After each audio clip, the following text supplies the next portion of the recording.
All right, everybody. We're glad you're here tonight. I'm going to back up just a little bit. Sorry about that, Joey. We're still okay. Good to see you. Glad you're here. Hope you've had a good day. A lot of excitement going on around here today. Joe Beavers was baptized this morning, but right at the first of our church time, and it took most of our church time this morning, and it was a grand thing to be a part of and to share today. And so we're thankful for his desire to be obedient today. And then this afternoon, Cherie Cummings called and she asked for prayer, and it was good to be able to pray with her and ask for forgiveness. And she wanted to get things straight and be sure that things were well and right. So thankful for Cherie and for her desire to want to do things right as well and be forgiven. So thankful for both of them today. A lot going on regarding those that are sick. Continue to pray for Larry Kennedy. A lot has been kind of moving back and forth a little bit for Larry. We want to continue to pray for him as he is now able to do some talking. We're thankful for, and they've removed most of the things that were helping him breathe and all of that. So that's a positive thing for him. We're thankful for that. Continue our prayers for Otis Ray, for Seth Embry, Cole Marks. We're glad that his shoulder wasn't broken. There was a possibility of that, but did get the word back that nothing was broken on that. Riley had her surgery last week, and then Peyton's got it coming up Friday. So let's remember all of them in our prayers. Holly Higdon has got surgery coming up. Wesley Tidwell has begun his kidney dialysis, and we're praying for him that things can go as well as possible. Susan Hamner's brother, Jamie, had his surgery, and all of that went well. We're thankful for that. Continue to pray for Karen Ross's mom, Miss Edna, also Patsy Richardson's great-grandson, Weston, and then Rhonda's sister-in-law, Karen Griggs, has something kind of odd going on with her health, and they've asked for prayers. She has been spiking fevers and go back to normal up and down type fever, and they put her in the hospital because they couldn't find out what was going on. And so let's be mindful of her. They did call in an infectious disease doctor. Hopefully by now they have heard something, but they did ask for prayers, and we want to remember her in our prayers and the rest of the family. Ryan called me a minute ago and told me Thea got a great report. She didn't have to come back for a little while now, so we're thankful for that good report and that she's doing so well, and we continue to pray for all of them as she continues to grow. Michaela McCain is scheduled to have their baby tonight. I think his name is Eli, and supposed to go in tonight. And they were here this morning, so it was good to see them. And they said, please pray that everything goes well with this baby. So we want to do that. Anybody else we need to be thinking of this evening as far as folks that are sick? All right. Ricky, if you don't care, lead us in a prayer, sir.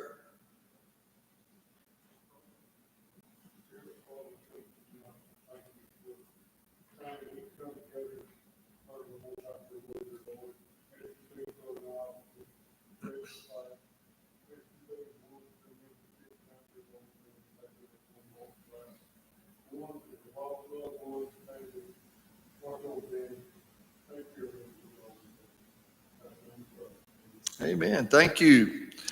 All right. We've been talking about knowledge and kind of open that a little bit more tonight. Talk about it a little bit more tonight. But in order to obtain knowledge, then several things got to happen. Now, a little acronym that I thought of as I was thinking about this idea of knowledge. I thought about authority, I thought about research, and I thought about evidence. And I'd say in regard to that, if you are seeking knowledge or if you have gained knowledge, then somehow, some way, those three things are going to be a part of the process. Now, in regard to trying to obtain knowledge, then you might ask someone some questions, or someone might tell you something that is qualified to share that information, and you could know that it's true because they've been verified. and someone who can speak on that particular subject or on that particular thing that you're asking about. So ask questions. Someone might tell you. You might be in a search for information. You might hit a search engine somewhere. You might have some books that you look at to gain information and therefore gaining knowledge. You might gain knowledge through trial and error. You may be trying to figure something out, and so you try something and it may work, and you try something and it may not, but you have to go through the process. Sometimes you learn by failure. Sometimes you learn because you did something and it worked. You say, well, it worked that time, I'll do it again. So I learned that way. But the main idea in regard to knowledge is your direct experience with it. How you've gained the information that you've gained, and now what do you do with it? So if someone asks you a question in line with our conversation that we've been having in the last few weeks here, someone asks you a question and you respond by saying, I know, then that means that you're satisfied that what you're sharing back or what you are declaring is something that's true. Now, you may know something and declare it to be false.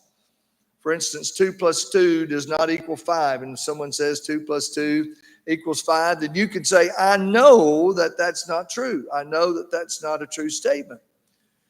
Somebody else may say, well, it's raining outside. Well, it's a possibility that it's raining outside, but 5 minutes ago, if you asked me, was it raining outside? I could say, I know that it isn't. It may be now, but it wasn't at my last experience with that. So the idea of gaining our knowledge is something that's important. It's different than just kind of hoping something is right, or having that gut feeling or a thought regarding it, or maybe something that you're wishing to be so. But again, it's gained by either spending time with an authority, somebody that knows about it, that's been verified, that you've looked at the research yourself, or you've looked and done the research yourself, and then you've seen evidence that cannot be denied by reason or logic that something is true. Now, for you and I, as Christians, as followers of Jesus Christ, there is an additional element that we need to introduce here and to see how we may make the connection between them. And that's the idea of faith. Faith. How does faith work when it comes to this idea of things that we know? Now, I'm convinced myself, and can say without hesitation or reservation, I know there is a God. There are others who would say, I'm not sure if there's a God. There are others that would say, I know there isn't a God. I saw someone this week that was talking about this idea, and they were talking about atheism and its effects on culture and maybe some other things. But just a short, it didn't last 2.5 minutes, but it just kind of caught my eyes. I was scrolling through some other things. And the question that came in the conversation was, well, what does it matter to an atheist whether you believe in God or not? Now, I asked the class this morning, I said, what are some things that you have that you could count as a part of your life because you believe in God? And some things they came up with. Generally an older crowd, but the list is going to be the same. Here's some things they said. Well, certainty of life and the elimination of uncertainty. That was something they talked about. Talked about hope, the value of hope, and how hope was a part of a relationship with God and knowing God. Assurance was something they talked about, and contentment was something that they talked about, and peace was something that they talked about. And I remember Lynn Hamner said it's like a dream come true that you have, God that can watch out for you and watches over you. And then another thing that was said was trust. And had I continued to write and continued to wait, there'd been other things that would have been a part of this conversation. And so the back and forth between the person that says there isn't a God First of all, they're declaring that they know everything that there is to know, because if there's one thing they don't know, one of the things they don't know would possibly be that there's a God. And so that puts them in a little bit of a dilemma in regard to all of that. But as you look at the lives of people like you,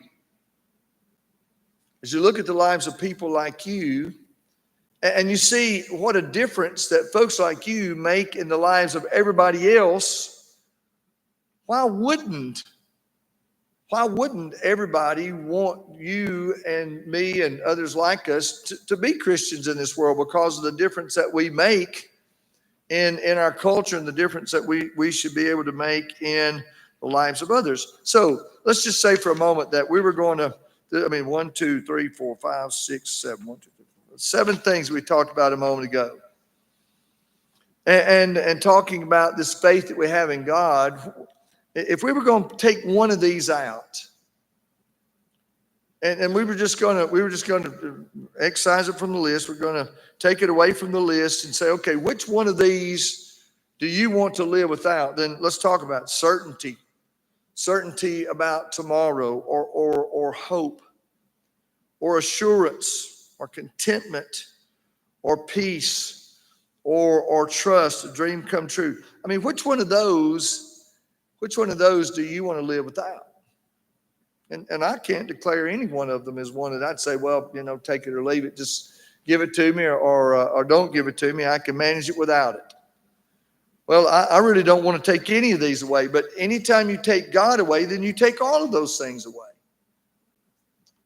And that's the dilemma. So how do we deal with this idea of what we know? How do we deal with this idea of what we know? Then when it comes down to faith and the definition that the Bible gives of faith in regard to what Hebrews chapter 11 says, faith is the substance of things hoped for, the evidence of things not seen. How does knowledge and faith, how can we marry those and keep the things that we talked about in regard to knowledge, and also be able to bring with that then this idea of things that we haven't seen, that we believe in with all of our heart, that if someone asks us, do we know there's a God, that we could say without hesitation, well, yes, there's a God. And if we want to put those things under then the microscope of this ARE acronym of authority and research and evidence, I believe that we can make those two come together. And I believe that we don't have to stretch it to make them come together. So, well, all right, well, how might you do that? How might you do that? And we're not going to exhaust it here in this class time or in this class period, but how might we bring those two together? Well, the idea that God has created us, but also that God has communicated with people. Now, we can think about the things that he said in the beginning when he talked to Adam. We could talk about the things that were said to Noah. And we could think about the things that were said to Abraham and Isaac and Jacob. We could think about the things that God said to Moses. And so those are people who had the ability to hear what God had to say, and God spoke to them. So that would be the idea of someone who's an authority, that if you and I do a little research and we look at the evidence, then if we think about people, then those are some people we could think about that would qualify as folks that would help us to be able to know that there's a God. Not only that, but you think about creation. Psalm 19 says, the heavens declare the glory of God, and the firmament showeth his handiwork. And if that's not enough for you, then you just think about the creation of a child and the birth of a child and the growth and development of a child, or not just one, but all children, and all of them with a different makeup of sorts. Or you talk about flowers, or you talk about animals, or you talk about trees. and the different parts of creation. And, every one of those that we add to the list just makes the list grow exponentially because, not only are there trees, but there are multiple species of trees. And not only are there flowers, but there are multiple types of flowers. And you could talk about grass, and there are different kinds of grass, and on down the line of every time that you bring up something new, then you're continuing to open up the evidence that's there that says there's a God. So how do we bridge the gap? Faith is basically a New Testament word, and if this is your thing and you want to look at it some more, I encourage you to do so. Just do a word search on the word faith and see just how many times it comes up in the version of the Bible that you read. And as I was doing some research, kind of preparing this lesson, I noticed two times in the Old Testament that the word faith came up. But in the New Testament, when it's talking about faith, most of the conversation that's had in the New Testament about faith that's barely talked about in the Old Testament, most of the conversation in the New Testament is had regarding people. If you look at Hebrews chapter 11, by faith, Abel offered a more excellent sacrifice and Cain. By faith, Noah, being warned of God of things not seen as yet, moved with fear, prepared an ark to the saving of his house. By faith, and you start to continue to list those, and you hear what it has to say in regard to all of that. But if you want to spend some more time in Hebrews, look at Hebrews chapter 10 before you start reading Hebrews chapter 11, because you hear something that's talked about in the Old Testament, in the New Testament, in connection with this whole idea. Now, if you look at Deuteronomy chapter 32, verse 20, there God says, I will hide my face. I will see what their end shall be, for they are a very froward, Froward, froward generation, children in whom is no faith. That's one of the times in the Old Testament. Now, the word froward, Froward, is an absolute description of a person who lives without faith. In fact, it's the description of someone who lives outside of God or who lives as if there is not a God. Now, the psalmist says, the fool says there's no God. We probably understand the word fool better than we understand the word froward.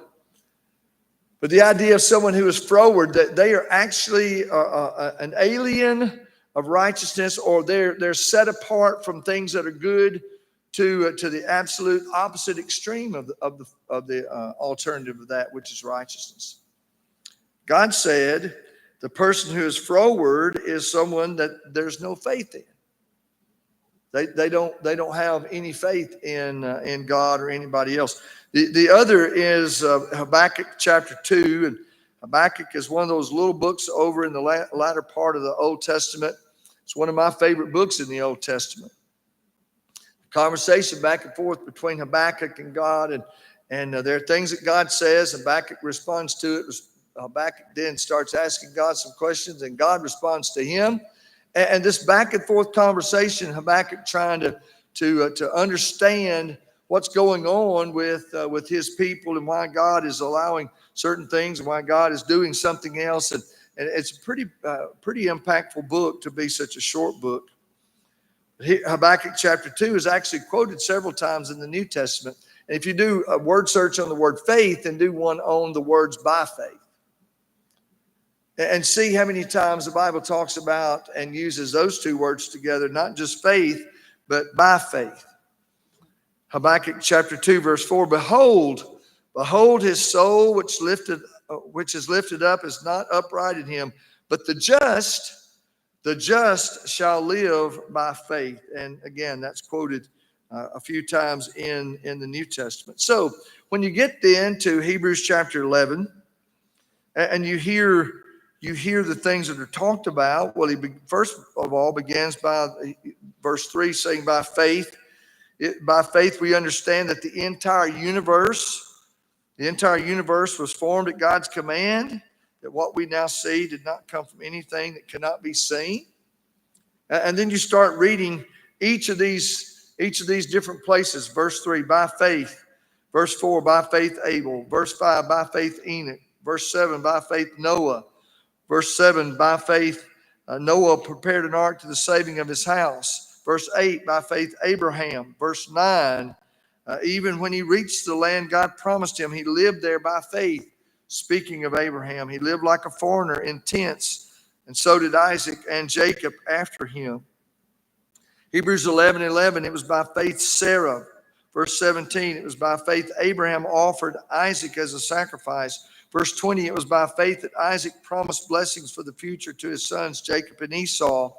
It was by faith that Jacob, when he was old and dying, blessed each of Joseph's sons and bowed in worship as he leaned on his staff. Verse 22, 23, 24, 27, 28, 29, 30, and 31, you continue to see people who lived and did what they did because they were willing to realize and recognize the authority of God. They lived enough to do some of their own research, and they'd seen the evidence, and they declared their lives to be followers and going in that direction by faith. And so in that way, they could say, I know. Verse 33 says, by faith, these people overthrew kingdoms. They ruled with justice and received what God had promised them. They shut the mouths of lions. And as you think about the things that are talked about there, then you say, well, all right, well, what evidence did they have? Well, they had the hand of God in creation. They had the declaration of God in the universe. They had the wonders of God in birth. They had the continuation of God in history. They had the story of God from generation to generation, the profoundness of God in prophecy and its fulfillment, and on and on and on and on. Statements are made, and evidence would prove that God is, even though we've never seen him. And you and I have never heard his voice. We do have the opportunity of seeing his words and hearing what he had to say. Job is an awesome example of all of this. Job had his set of questions that he asked, and God had his set of questions to ask Job. In Job chapter 13, Job made this statement. He says, though he slay me, yet I will trust in him, but I will maintain my own ways before him. I will live before God. And then in chapter 19, here's what Job says, who was a man of faith. Job says, but as for me, I know that my Redeemer lives, and he will stand upon the earth at last. And after my body has decayed, yet in my body I will see God. I will see him for myself. Yes, I will see him with my own eyes.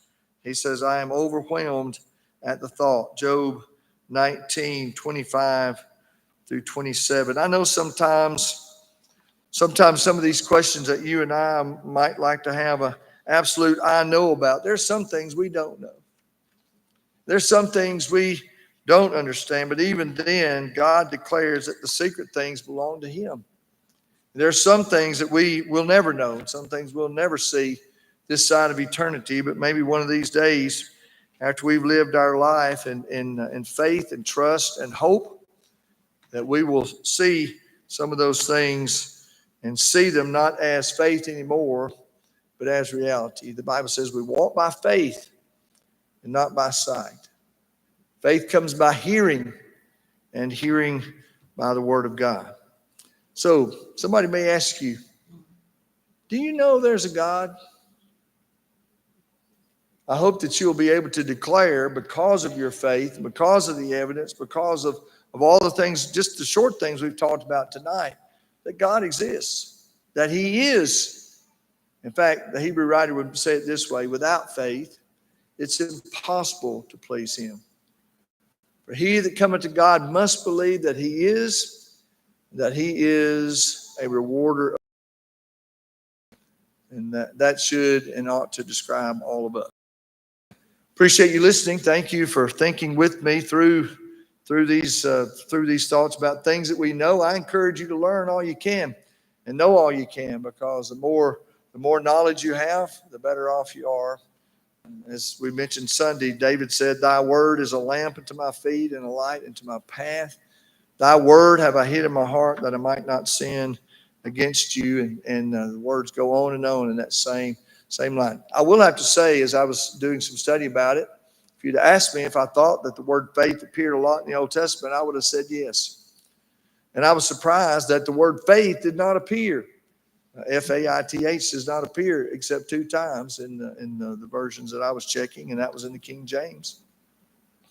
That I was looking that up, trying to see about that, only to see it mentioned a lot of times in the New Testament. I think 47 total, and 45 of those were in the New Testament. So that's something. But most of the things that are talked about in the New Testament are talking about folks that lived in the Old Testament. So something to think about in regard to all of that. I appreciate you listening.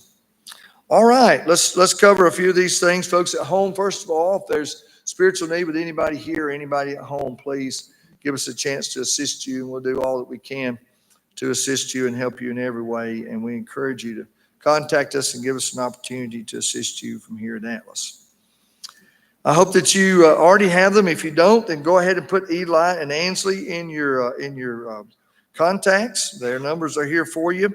And also 6th through 12th grade parents, if you don't mind staying around for a few minutes. Eli wants to have a quick meeting, just talk about a few things, some things that he's kind of got in his mind as far as plans going forward, and looking at some scheduling, and also trying to get communication out with everybody assigned to it. So that will be 6th through 12th grade, and that'll be right after church tonight. I'm assuming right in here. And they'll be down just in a few minutes, and we'll know for sure about all of that. I appreciate the folks who are participating in the Good Samaritan activities, the reading buddies, snacks for first responders, also the community cleanup. Has a date been set as far as a follow-up on that yet? Okay. Okay, great. That's fine. No problem on that. We'll be glad to assist whenever that happens. But I think it's a great idea, and I appreciate that. Also, the adopted grandparents, don't forget about that. And the reveal luncheon will be August the 31st. Also, back to Eli and Ansley, we will have kind of a youth Sunday welcome type thing for them the first Sunday in August. If you want to be making your plans toward that, inviting your friends to be here and be a part of that day, we will have a fellowship meal out in the fellowship center, and we encourage you to participate in that. And that way, all age groups can participate. So that'll be the first Sunday in August. More information will be coming about that. If you'd like to go with us to the Trash Pandas game on Friday, we plan to leave here, I think, at 4 o'clock is kind of where we've landed. Hopefully that will be sufficient for everybody.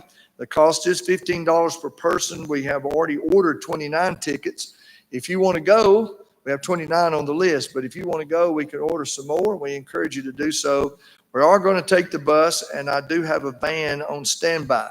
So I do want to make note about all of that. If you know absolutely for sure, no doubt about it, that you're going to drive, then please let me know. Otherwise, we'll have the bus and a van ready to go Friday from here at 4 o'clock. And we're just going to have to see about the traffic and getting there and that sort of thing. Some of it will be determined as we go. We do have a voucher that's a part of our ticket that can help us with some of the food at the game, but I haven't been to a game there, and I don't know about the cost. Want to make it as cost effective as possible, but if we can catch something before we get there, I'm sure that everybody will be in favor of that too. So we'll work that part out, but some more information will be coming about that. But we will plan to leave here Friday at 4 o'clock. All right, don't forget the Gaunt's Vacation Bible School. I hope you're making your plans toward that. If you haven't already, please do so. I was talking to Leah earlier, and they're working on us a good plan about all of that. And I said, if we go and take every child that participates, it's going to be an encouragement to the church at Gaunt's. And so let's make that a priority if we can at all, and let's go and help them. That'll be not this coming Friday, but next Friday. And we'll have some more information about that as that time approaches. Transform Ladies Conference, don't forget to sign up for that. Pay your registration fee. I think that's it.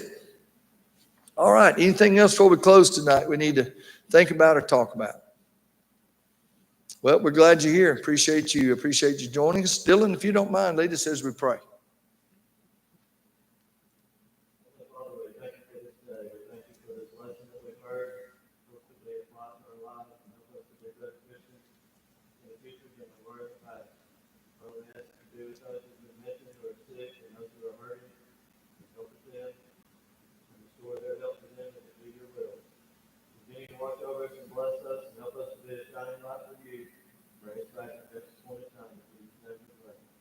Amen. All right. Well, the bell will ring just in a second, and right there. Thank you, Charles. Thank y'all for being here.